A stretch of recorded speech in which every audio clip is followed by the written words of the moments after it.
still trying to power through Baldur's Gate 3, the longest game in the universe. I mean, we play a lot of long-form games, but I don't think anything's come close as a single campaign as this Baldur's Gate 3 run, and I'm still having tons of fun with it. Really, really happy. We got a great discussion about bard roles going on in chat that I want to address in just a second. I also want to give a shout out to iSteed over here. Thank you very much for the kind words, and hope things are going a lot better for you. I know what it's like. Have some down times, let's say. So hope everything's going better, and I hope you have a good day. Maybe you do a 24-hour marathon of Baldur's Gate 3. Great. So 24-hour marathon. So we get what? Halfway through Act 1. Okay, you're right. Motorsport Manager did last a long time. Now, last a long time calendar year, it was every Monday, or almost every Monday, for like, it was a little over a year, wasn't it? Was it something like 14 months? But I think we may have exceeded it in BG3. I'm not sure. It's a good question. How many hours into the save is an interesting question. Now, it's a little bit tricksy to answer because, so technically 110 hours, but a lot of times the save has just been sort of open idle. Like, it's been open for 2 hours before the stream today. Partially because I was legitimately messing around with different character builds before this. So the number's a little bit inflated, but only a little. Like, if I go to the YouTube playlist, does it give you a total number of hours? I feel like it might. If I go to edit on YouTube,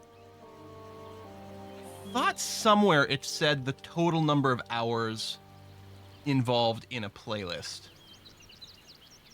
Oh, maybe if I go to my channel and then look up the playlist there. I think there's a place.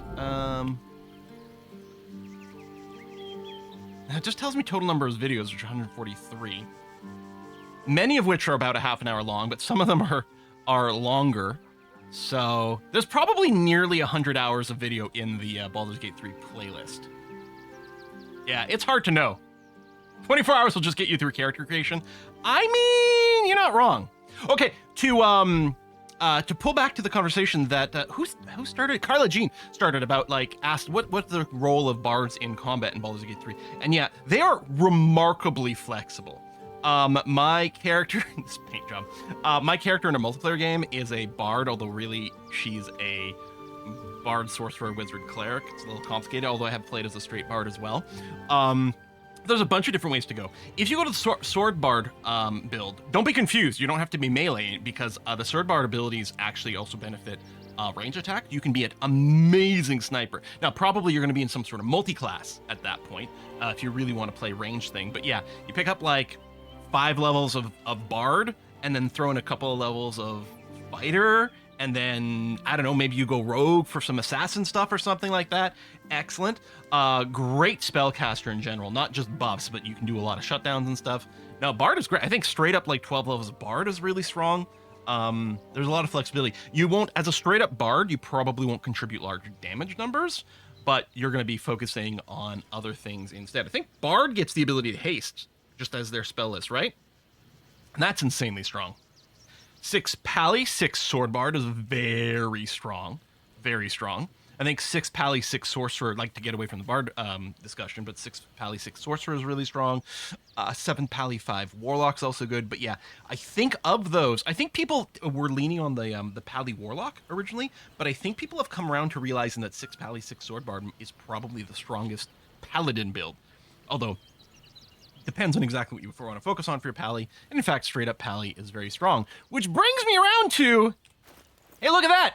Shadowheart's Paladin now. So for those of you who aren't on the Discord, or who don't follow the Baldur's Gate 3 channel on the Discord, I spent quite some time this morning trying to think of maybe some changes to the build, because we've just recently hit level 10, and one of the things I've been talking about for a while is actually Dolores over here. So we started him off as a pure druid, and was Circle of the Moon, because we wanted to focus on the shape-shifting. The shape-shifting is very strong, but I kept getting sort of frustrated, because I want Dolores. The problem is Dolores is our main character, and I want him to be the party face. I wanted him to have the conversations with people, and you can't do that if you're shape-shifted all the time. And because you can't participate in the conversation. So you're having to constantly shift in and out, and then you're burning through shapeshift charges, and sometimes the conversation starts right after combat. So I'm stuck in animal form, so one of the other characters takes over, which is whatever. Like, if Del wasn't the main character, now, see, I kind of wish I had made my Druid my character for my multiplayer, and maybe played my Bard Bizarre class here in our live stream campaign, because I wouldn't have the same issue. I'd be perfectly fine being in my owlbear form or my elemental myrmidon form in the multiplayer campaign and not conversing. But here I wanted it, so we kept running into issues. So at some point, Respec to be a Circle of the Land, which is the more casting focused Druid build. And yeah, splashing the sorcerer level. If you do ! sorcerer in the chat, you'll find out why I splash this one level in here. I used to have one level splashed in Shadowheart as well when she was a cleric. Really think it's quite powerful. The big reason is it gives you proficiency in con saves, which is huge, and it gave us access to magic missile and the shield spell, which is great. And the one level of storm sorceress gives us the tempestuous flight as well, which I also really liked. Although there's an argument to be made about the dragon one as well. So I thought that was really strong. But I had said that when we get to level 10, I had considered maybe switching back to Circle the Moon so that we can gain access to the Myrmidon shapeshifts, because they are really powerful. And I Respec, I played around with Respecing this morning, and I tried a couple of different ways, and I realized I would still end up with the same situation where I wasn't terribly happy. Because of the whole conversation things. And to make matters worse, the Myrmidon form takes 2 wild shapes, so it's that much more painful to shift in and out of. Now, we do have our Lithid powers now, which does mean we do have access to the once per day free cast, which apparently does include wild shape, so we could use, our 2 wild shape charge Myrmidon would be free once per day, so that would help. But I think I would still end up with the same situation where it feels really cool to like fight that way, but feels bad from a story point of view. But yeah, I tried different things. I even considered, because I talked about this before, right? I've talked about it multiple times. What if we just changed Allures to be a nature druid? Story-wise, we'd still consider him to be a druid. Sorry, I said nature druid. I meant nature cleric. Respec him to nature cleric. Story-wise, we'd still call him a druid, but he would just be a straight-up cleric. And I tried, and the thing is, I don't think we really gain anything from that route. With going nature cleric, we do get access to a lot of the same druid spells we have now. And yeah, there's a couple of things that we might get that we didn't have, and there's a couple of things we might lose that we have here. Overall, they'd be pretty samey. But to the point where I didn't think it was going to be much of an advantage. It does give us access to heavy armor by going nature cleric, but again, I didn't think that was necessarily a huge win. But one of the things, can you mouse over the wild shape tab in your character? Recall mine saying wild shape charge refresh on the short rest. It does. It doesn't originally. I think when you start off, it refreshes on a long rest, and then I think maybe around, is it like level 5 or level 6, it refreshes on a short rest. Yeah. I can't remember if you only get 1 charge back on a short rest or you get both of them back, something. But that does make it a little less painful to swap in and out. If that's what you're coming to, Green Elite, very valid argument there. But yeah, anyway. So to bring it back, but by thinking about Del going to a cleric made me think, well, do we really need 2 clerics? And what if I make a swap to Shadowheart, which got me thinking about Paladin, which I discussed before. Ultimately, I decided to stay as our level 1 sorcerer, level 9 Circle of the Land druid. Because I actually thought, you know what, like, look, I changed some of our spell memorizations, and I'm like, you know what, I think I'm in a pretty happy place with this, and I think it's not going to be notably different from being a nature cleric. And then we still have the option of doing shapeshift stuff, which is pretty good, like drop concentration spell, shapeshift, and go and, like, smash things. We won't have the Myrmidon form, but that's okay. The owlbear is still pretty good. We also have the dinosaur form, I believe, at this point. No, you get that at level 10. And we're a level 10 character, but we're only level 9 druid. But yeah, we can get that. And of course, we still have access, we now have access to the Displacer Beast shape from our listed powers. So yeah, that's still good. But I was like, maybe I don't need 2 divine spellcasters. I mean, I still have someone who can healing word here, which is pretty good. And Shadowheart's been through a lot lately, and maybe it's time to go and check out this Paladin route. One of the things I didn't realize, because in 5th edition, your Paladins aren't devoted to a god, they're devoted to an oath. But Shadowheart, who is of course God's favorite princess, as it turns out, has a special trait where if she becomes a paladin, I guess if she becomes a paladin early on, she's a paladin of Shar, but because of the things that we've gone on, specifically I'm assuming the Night Song moment, she actually gets a tag Paladin of Selune. So she is still gonna get interesting contextual conversation options if we talk with her. But this means we've got this great spear that she was just carrying around because it was like right for her flavor. But now it's like, no, we're actually gonna stab things with the spear. We're gonna get her up I mean, what has Shadowheart been doing, right? She's been casting her like spirit guardians and then jumping into melee. Well, now she's still gonna jump into melee, but she's gonna be doing stabby instead of just aura stuff. So I think it'll feel fairly similar in combat, but I think it'll feel better. It's gonna be a little interesting as a mix.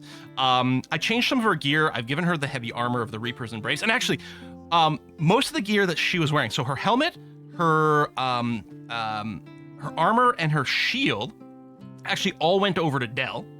And then Dell was wearing this shield and was using this helmet. They've all gone over to her. So she swapped over to things that improve her saving throws. And Dell instead has picked up all the equipment that increases spell save DC and gives him advantage on Constitution saving throws, which is concentration checks. So his spells are going to be harder to resist. And Shadowheart is just going to be super duper tough at like all the things. She's got like all the resistances. We're going to have these auras, so Aura of Courage is running, so we can't be frightened. Anyone within 3 meters, which is a radius that's not terribly big, but it's going to be nearby. Aura of Protection for our saving throw bonuses. Aura of Warding, so we only take half damage from spells all the time, which is wonderful. I did give her... I gave her Savage Attacker for a feat, which lets you, when you attack, you roll your damage die twice. Apparently also applies to the dice of Smite, which is really good. I didn't give her Great Weapon Fighting because I decided to go Spear and Shield here. And then for level 8, I gave her +2 Strength. I think it's also quite popular to put the bonuses into Charisma as well, but I decided to just put Strength just to increase the hit chance. Maybe it was, not the right thing to do, but it's what I did, and it's fine. We're not going to worry about it too much.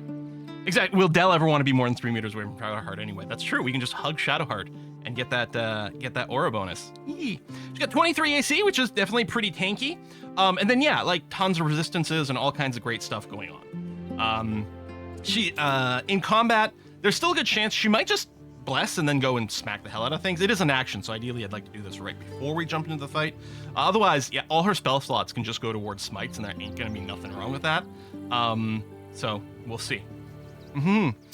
Yeah, Karlak at camp. I think we're just doing a swap right now because we've got some story stuff with Lae'zel I think we might want to explore. Would Ranger Rogue combo work? Ranger Rogue is an excellent combo. As a reminder, that's what I run on Asterion here. So he's got level 5 Ranger as a Gloomstalker, so he can get a second attack. Level 3 Rogue was to get to Assassin, although there's also an argument to be made with Thief, especially if you're doing the dual wield with the hand crossbows.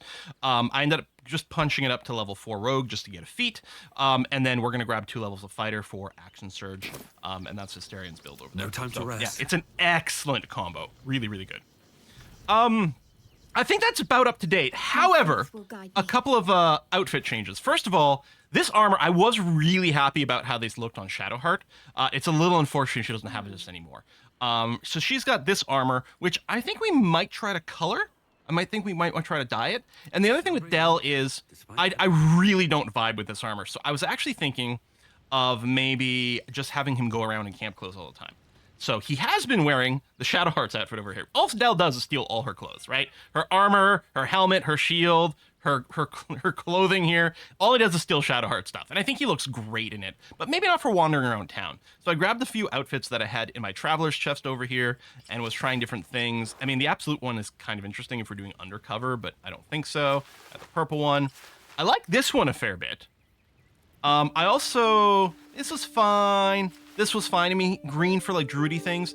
The chandelier style embroidered ensemble might not be bad for going around town.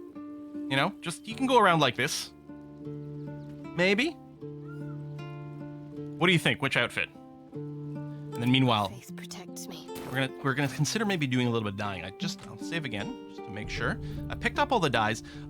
Previously we had done some great things with her. I think with the bloody plum dye was on the old armor she was wearing, the one Dell's currently wearing. So I was gonna give it a try here. That's not bad. Although I don't like the shoulder pads don't really get dyed. The General Drake's is usually pretty good too, because it tends to do gold and or red. I don't think I want it for her though. We'll try a few others. I mean, brown alabaster, yeah, it's just gonna be like tan colors and gold. That's really gaudy on that armor. I don't like it. Black and jade, probably not. Maybe I could throw this on Dell's armor, though. That might be okay for him.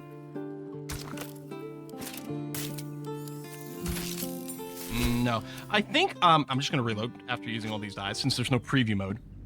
Which is annoying. I think I'll give her the Bloody Plum again. For her?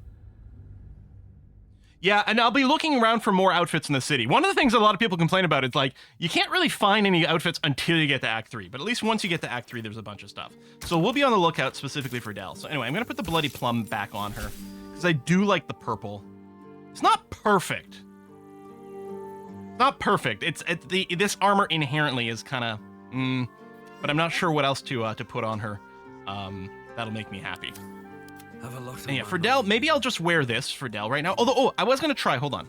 Let me send the dies over to Dell. Never a dull moment. Save again. Put him back in the actual armor here. So this purple looked so good on Shadowheart like that, but I don't think it works for Dell. But maybe we can give maybe the black and jade. Maybe there'll be some green elements that'll make me feel kind of okay about it. It really just dimmed it out. I don't hate it. Lack of capes in Act 1 is a crime. Right, exactly, right? And we could also throw a dye job on the cape itself. I don't know, maybe this will do.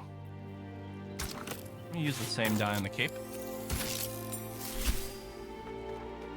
I mean, he's ending up looking evil. Admittedly, the Illithid stuff in the face doesn't help, right? I don't know. Maybe we'll call that good. Let me throw all this into our camp. Again, I could just wander around like this too. I think I might like this better. Once again, glamour is a true endgame. Exactly. I think I'll go with this. It'd be nice if you could, like, holster your weapons. I don't think there's a thing for that, is there? Just, like, just walking around like this. Even from a matter perspective. Anyway. So all that, I was planning on doing a long rest before we started today, but as soon as we did, a cutscene started, so I just alt F4'd. So we're going to do that now. Played most of Act 3 in camp clothes, feels more fitting in the city. I mean, I kind of get it, right? Like, the other characters, it's fine. Like, Astarion, I think that's fine. Lae'zel's armor isn't necessarily the ideal pick for her, just the shuffle. This actually used to be what Dell wore. And we're going to bring her around for a bit, because we have been with Karlach, and I kind of wish we had Lae'zel when we talked to a few of the characters recently, but we'll bring her around for a little bit. All right. What now? Wits and blades, always sharp. I mean, we could drop her into our camp clothes, but we don't have... I don't know if we have a good outfit stored for her, so I'll just have her go in this for now. It'll do fine. Anyway, let's... let me just double check that all my camp supplies have been sent. Good. And we cutscene.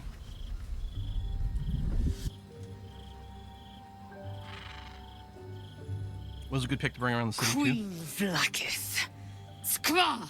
We could drop Astarion? Charlotte, and still you speak my name. I've seen the captive Orpheus with my own eyes. Spoken to Technically, she Chef wasn't there, but Kithrak sure. Voss. You lied to us. Enslaved us. The betrayer Voss lies! I have only a moment, and you, Hasharlak, will listen. We are Githyanki. We move mountains. We snuff out stars. We shake the plains. The traitor Voss has lied to you. The heretic prince would shatter us in an instant. The great dominion shrunk to the head of a pin. Can this be true? Is the Githyanki prince really a threat to his own people? Or simply a challenge to Vlakith's rule? To be fair, we really don't know as players. Turn to the astral prism. Slay Orpheus the Pretender. Serve me, and I will ascend you. You will be no mere warrior, nor Kithrak. You will be Barta Vlakith, commander of dragons. My only, my chosen. A final chance. Kneel before me, Make your promise. Lae'zel's thoughts become yours. The sight of Orpheus looms over her mind. Voss's words echo within it. She means to forever turn her back on Vlaakith. So, one of the things I decided to do is actually write down what I think Delurs' priorities are, like, based, what's his, like, base philosophy and how will that impact his choices? Because we've had a few times, well, first of all, legitimately, Delurs has been evolving and changing as we've gone on. But in particular, I felt like last stream, our conversation with Raphael, where he was trying to be like, well, let's go free Orpheus. And I was like, I don't know. But I'm like, where do I actually stand on all these things? So I decided Delurs, as has been established, I think, pretty clearly at this point, is driven by sort of a hero-martyr complex. He is willing to pay any personal price. And he has a couple of times tried to push that kind of mentality on some of his companions, but we have since pulled back from that. We are no longer going to go and try to have our companions sort of sacrifice at any price either to win the day. So Del's priorities, sort of in order here, are one, he does think the top priority has to be to stop the Absolute and save the world. I mean, whether the Absolute is free to wreak havoc on the Sword Coast, or is in control of the two now, the three people, right, the Chosen, to do evil things for the God of the Dead, that obviously has to be priority one. Second step is he does not want to sell his soul. The idea of eternal slavery or eternal torture is a no-go. That's I mean, if he has to do that to save, like, countless number of people, he might choose to do it, which is sort of what Will did, right? And maybe that's the reason. Maybe that's what he's thinking. It's like, you know what? Will justified it, and maybe I could too. But that's literally only if it's the only possibility to save everyone. The next thing is, all his companions want to remove the worm, and he's still going to go with that. He is not encouraging. None of them have eaten any extra mind worms. None of them are going to go through partial stereomorphosis. They are going to stay kind of pure, and we're going to try to cure them. That's not a personal priority for Delurs anymore. Partially, I think he feels like there's some, as someone who's a shapeshifter, he probably has some flexibility in what he thinks his own personal essence is. Related to that, though, is he doesn't want to avoid having his soul destroyed, right? The Withers told us that Mind Flayers don't have a soul. Now, I don't know if the Del actually believes that to be literally true. But certainly he doesn't want his soul destroyed. But that is nowhere near as bad as having his soul enslaved for all of eternity. If succeeding at these other points requires him to undergo full stereomorphosis, and that does cause his soul to be somehow extinguished, so be it. It's, he's willing to sacrifice himself that way, if it has to happen.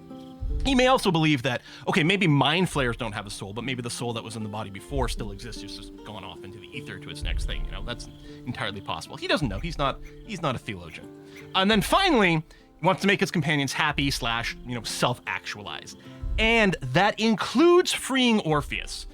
Because, the whole Orpheus situation does definitely mirror what was going on with the Night Song, and just enslaving something for any purpose seems pretty bad. And so in general, he'd be in favor of freeing Orpheus in actuality. And he is going to go with Lae'zel's self-actualization of we're going to side with Orpheus. But he ideally doesn't want to do it by working with Raphael. So if you can do it without working with Raphael, that would be better. And only if it guarantees we can still finish the job of stopping the Absolute.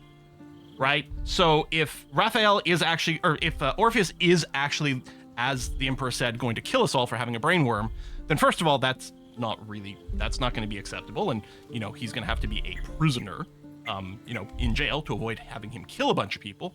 Or if somehow it causes us to lose our ability to continue the fight against the Absolute, that would be a no-go.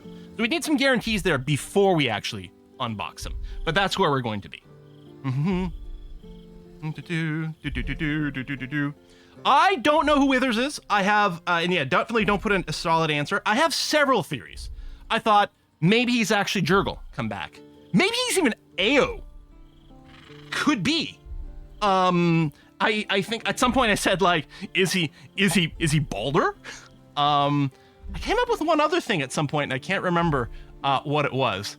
But yeah, I have had a multitude of different theories. Oh, Karsus, that was another one. Is he actually Karsus? You know, from way back with the Netherese stuff? I have many theories. No ideas yet, because there hasn't actually been any definitive anything so far in the game. Ego could also turn out to be no one, other than the fact that he's Withers, although the very fact that you ask the question of does Quill know who he is implies that he is someone. So, soft spoilers are a thing. Anyway, so I'm not going to convince Lae'zel to kneel before the Blackith. I'm also not going to use her brainworm to convince her that she should be the commander of dragons, because that's not where she is, and because of where we align and things, are going to do that. At some other run, I might try it, but I could stand her ground, or I could just keep silent, and she's going to make her own case. We don't even have to say anything. I gave you my faith, and you called me traitor. I gave you my life, and you ordered your knights to hunt me. I have witnessed too much, and you have given me too little. Finally, I can see. Orpheus will live, and I will hear. I don't think I ever noticed the neck tattoo before, probably because of the armor she wears. Your word Withers' chair. is nothing. You are nothing. The Githyanki will bring you. I will tear your flesh from your bones and devour your skull's marrow while you beg for death. I will consume you. I like how everyone else in the party backs off. I will unmake you. Apparently she's lost the ability to insta-kill us with a wish, though. I mean, yeah, she's not physically present here, but she wasn't physically present the first time either. Just saying. Oh! Karlach has some things to say. We haven't actually finished the rest yet, so she's still gonna have the face paint. Soldier, my engine. It hurts. I think this might be it. Soon. No! Things burning hotter than I knew it could. But look, we've just about made it to the city. That'll do me. Let's go protect it. Whatever happens after that is between me and the so-called gods. No, it's between you and Gortash.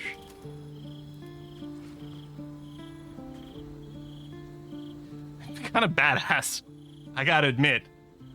When we do meet Gortash, we gotta bring her with us. You don't think we'll find a cure? With this heat going, I can't spare the energy to think. I just want to enjoy whatever's left of this life of mine. That's why we gave her a good time at the circus. Anyway, it could be worse. I'm exactly where I'm supposed to be, with who I'm meant to be with. How many people can say that? I love you too, Karlach.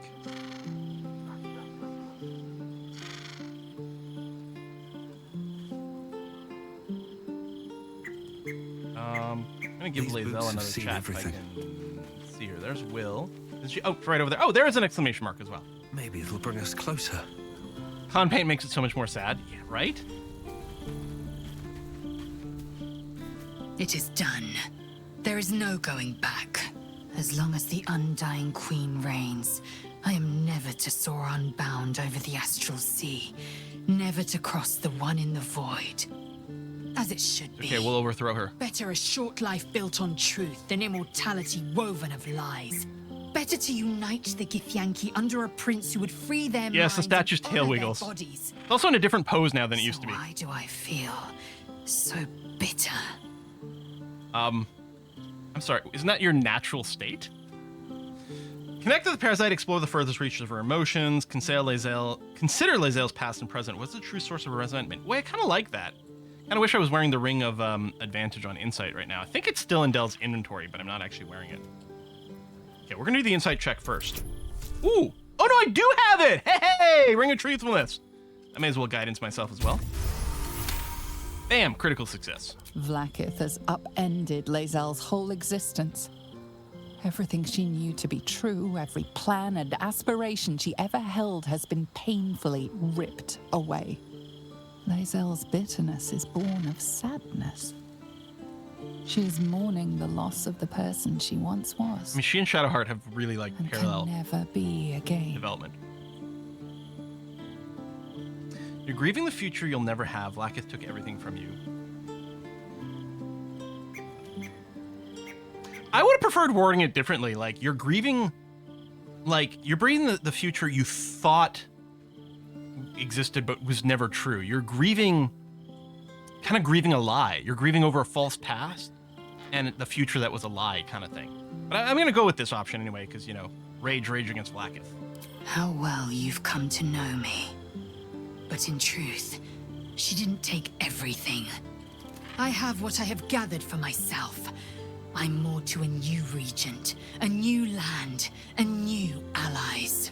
Vlaakith cannot unmake she who no longer exists. Oh, I like that. And so from Ooh. the old battle cries is birthed I really like another. that. Shema Salar Orpheus, Mastilna Forgin in Yeri. And you get her dragon to ride. Orpheus's will above all. Even May if the it's just a comet stuffed one on a blaze rocker. my path forward. You've been quick to pledge yourself to Orpheus' cause. What about your own needs and wants? I mean, really? Like, you can't just put everything on, like, an external presence, right? Orpheus's freedom is my want and my need.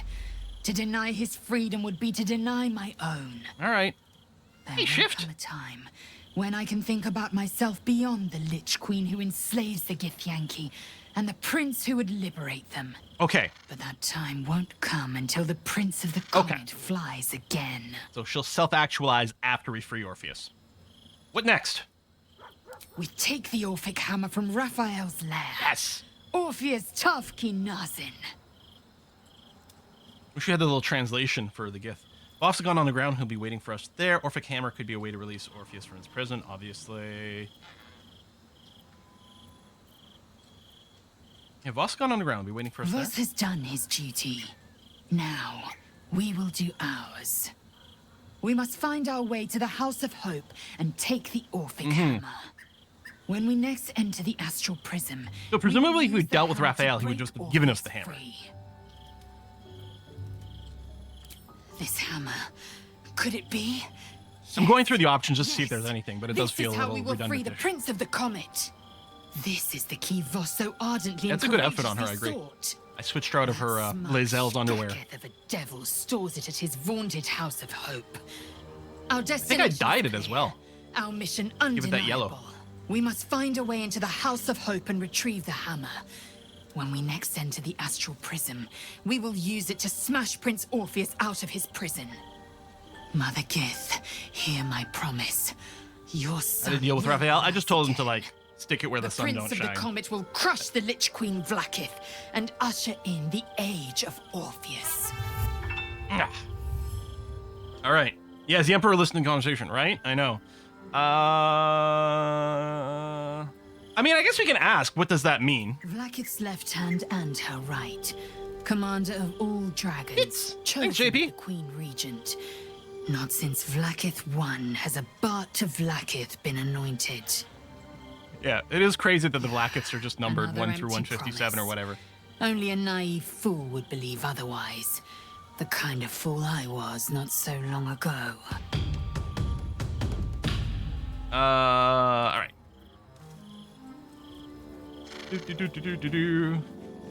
Oh, and the pose is fixed. When I loaded, it was in this sort of crouch pose, the same thing that happens when your characters as a debuff.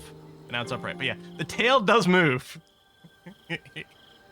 I guess no one thought that we'd be making a statue to Karlach. They'll probably like, well, the characters make it about stuff themselves. Although anyone who plays a tiefling or maybe even a dragonborn, wouldn't they have a tail that's animated? I don't know.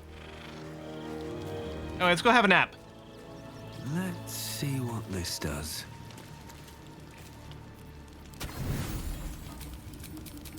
I was clicking again. Like, correctly breaks up these stacks so we don't overuse things.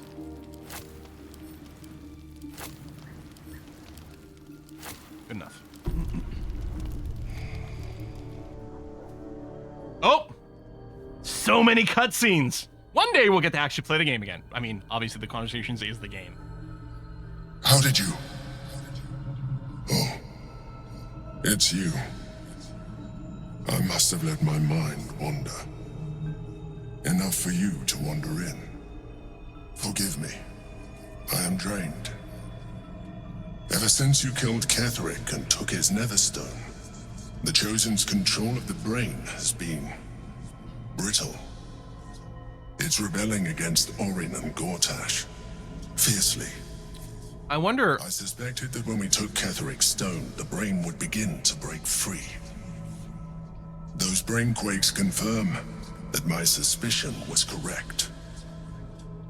So I do not know what happens now when it receives their orders, and I do not dare. it's interesting that we. You feel I mean, the stone's not Emperor's fears destroyed. for your own.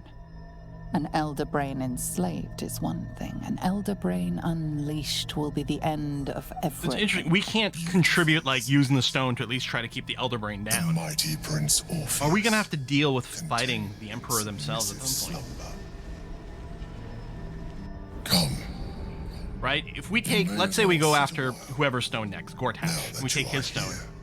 here, your company isn't unwelcome. We're getting a romance scene with the Emperor. If we take the second stone, right?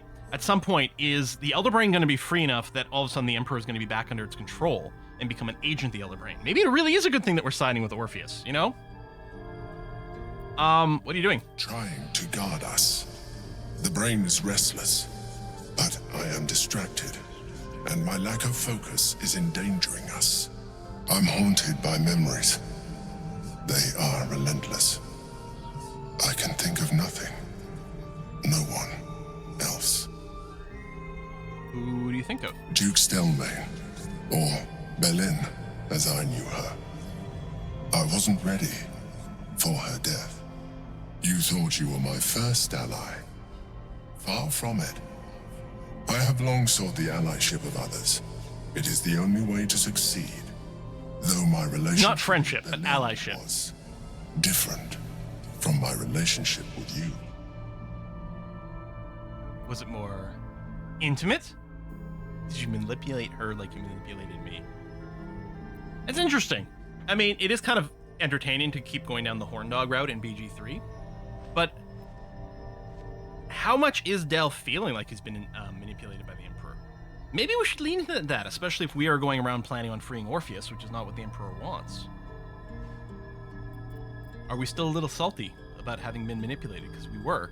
The thing is, we might understand why the Emperor did it, but it doesn't mean that it didn't happen. I think I'm gonna go with 2. I'm just curious. I'm gonna poke this a little bit. Yeah, we could go so for more neutral, but I see that you are unable to let that go. But do not forget that I trusted you with my life, as you trusted me with yours. what was it? Manipulation or not, we need each other. My relationship with Belin was similar in this regard, though less dramatic. In life, she was my business partner, back when we ran the Knights of the Shield. A difficult task for a mind flayer. Duke Stelmane trusted me, and the city trusted her. I conceived the plot, but Belin took center stage. It was she who met with the merchants, politicians, and patriarchs. It was she who negotiated deals and signed off on agreements. Her rooms played host to the most important conversations in the city. Together, we brought order to chaos. At its height, everything that happened in that city went through the shield. Through us. I could not have done any of it without her. Just as I cannot do any of this without you. But now, she is gone. Do you need another hug? Sorry for your loss. If I didn't know you were a mind flayer, I'd say you were upset. Drop the act, I know you don't have feelings. I'm gonna say I'm sorry for your loss. You know, I think we're a little hurt by some of the manipulation that's happened. But I don't think we like hate the Emperor by virtue of the fact that they're mind flayer or anything like that. I think there's a little bit of like, damn, that sucks that you didn't trust me. And someone just said in the, Stryker said, he saw us talk with a mind flayer in the Underdark, and we didn't judge them for being mind flayer. He could have come forth as one earlier, right? Yeah. I don't know. I'm sorry for your loss. I appreciate your understanding. Just manipulating What yes I doesn't feel seem equal, and is that's- deeper than superficial cures can reach. Maybe that's why he wants us to be momentarily like unwelcome. embrace more mind flayer stuff. Most people Right? He's think like, mind become a flayers mind are flayer, then we'll souls totally be that besties. feel nothing. I am glad you are not most people. Give the Emperor's hand a reassuring squeeze. Do we? Thank you for sharing that. Don't let your guard down again. I know you're trying to manipulate me. It's not working. I know who you are. I'm not going to go with 4. Again, Del, by default, we're going to continue mostly trusting people at their word, which is actually one of the things that's making the Vlaakith Orpheus Emperor thing the most complicated, right? Because we're hearing one story about Orpheus. Vlaakith is saying, no, that's a lie.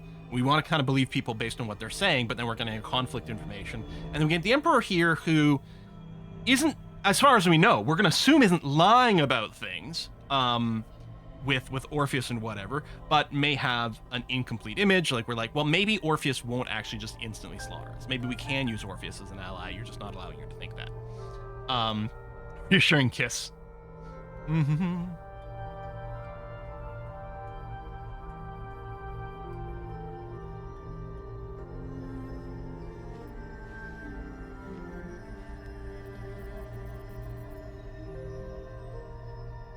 Let's go 1. 1 and play along for now. That's the thing. There could be lots of different reasons where we're being, like, you know, partial to the Emperor here. We could be in the back of our heads keeping the idea of, like, maybe this is a bit of a play along for now, or maybe it's legit. Unless it's funny, so let's do it.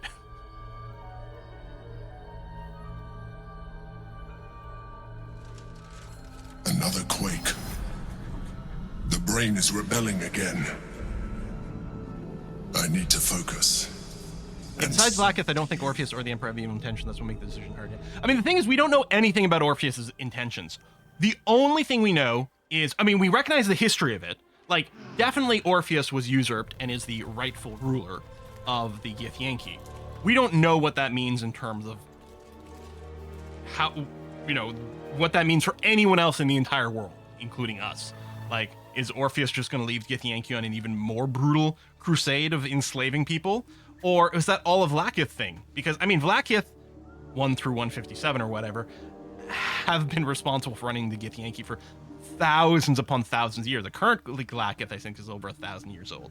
So we don't know what the Githyanki would be like in the hands of anyone outside of that.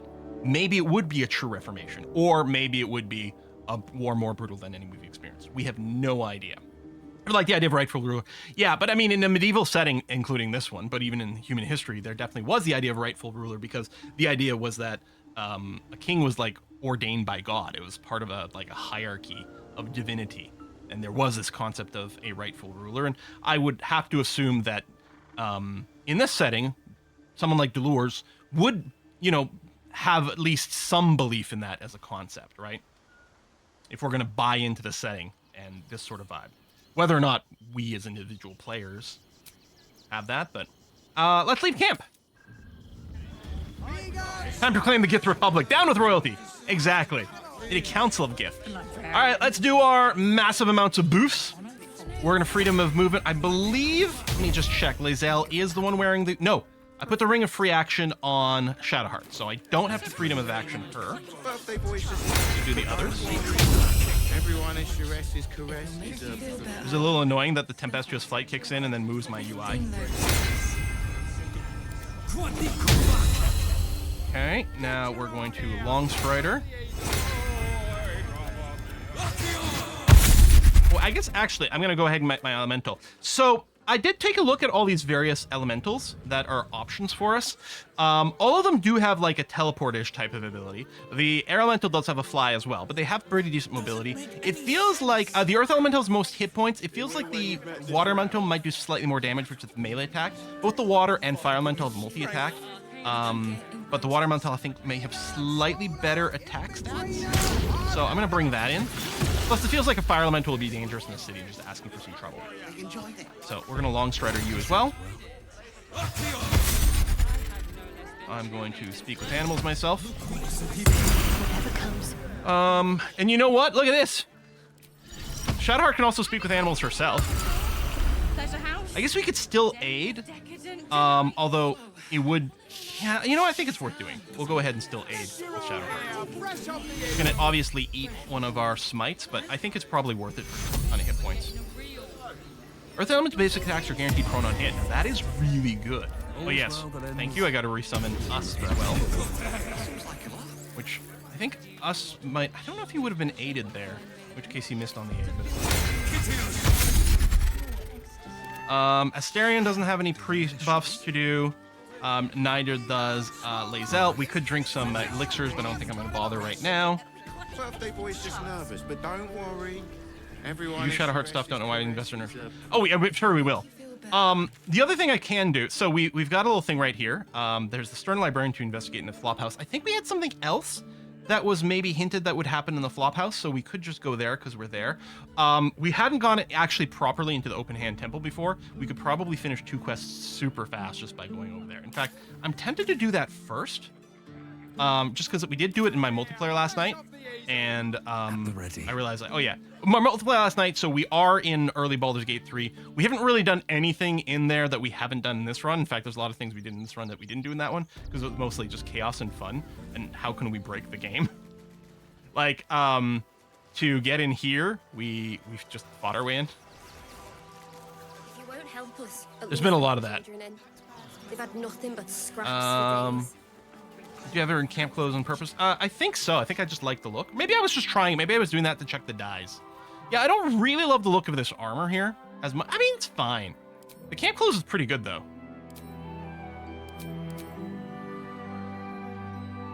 I don't know. Still alive, so that's progress. That was gonna go around in his camp clothes though. If not over, then Yeah, we didn't actually walk in the front door. Here we be. Take me to my cherished shire, and thy reward shall be plenty. So we still have the necklace of insanity. The crying one weeps today. Our father Lorgan is dead. Murdered.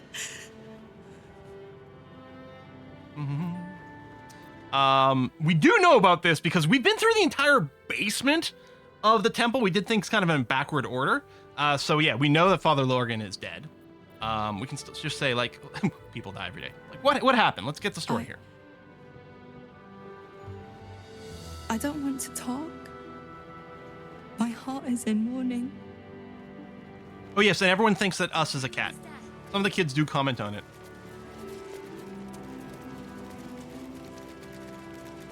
This is the first time seeing a holy font. What is it? Yeah, holy font. That's a whole thing. I love the little pipe and the fez. How to investigate. Look, investigator. Brilgor might have been a criminal, but he was no murderer. You're missing something. You have to be. Enough, Yanis. Listen to yourself. You are defending a man who ritually slaughtered your high priest. The evidence speaks for itself. Brilgor killed Father Lorgan, then, be it out of shame or profane duty, offed himself with the same blade. Case closed. Of course, right away we're like, this sounds a lot like doppelganger stuff. Shitey little elephant. Oh, I apologize, stranger. Language like that hardly befits a rector of Ilmater. Rector? Here. Sounds like having quite disagreement. Apology accept. Don't apologize. Sounded like a load of bollocks. Anyway, I don't imagine Ilmater cares about you swearing. Yeah, I mean, Ilmater's got better things to do, right? I suppose you're right. But the crying one has much more on his plate than curse We'll check. words, given what just happened here. Hang on, we'll get back to the murder and situation. Yeah, nothing worth trading for. What did happen here? Actually, we know about Father Lorgan's passing. My condolences. It wasn't just Father Lorgan. 2 people just died on temple grounds. Our high priest, Father Lorgan, and one of the new refugees, Brilgor. Investigator Valeria thinks it's a murder and is content to blame Brilgor, the politically convenient target. Do you think the investigator did a shoddy job? I can go looking into the murder for you. Or, yeah, what makes Brilgor politically convenient? Because he probably was a refugee, but let's see more about it. Brilgor was a refugee. No one sticks up for them at the best of times, and with Gortash in power, well, I expect the Flaming Fists will ban refugee aid now one of them's blamed for murder. Mm-hmm. Let me help you. I'll look around, see if there's anything to prove Burgo's innocence. Yeah. Stick to being a place of worship. Helping people got your high priest killed. Man. Feel free to look around Again, at some point I'll do a jerk-ass run, but it's going to be hard. The investigator won't change her mind. Hard being mean.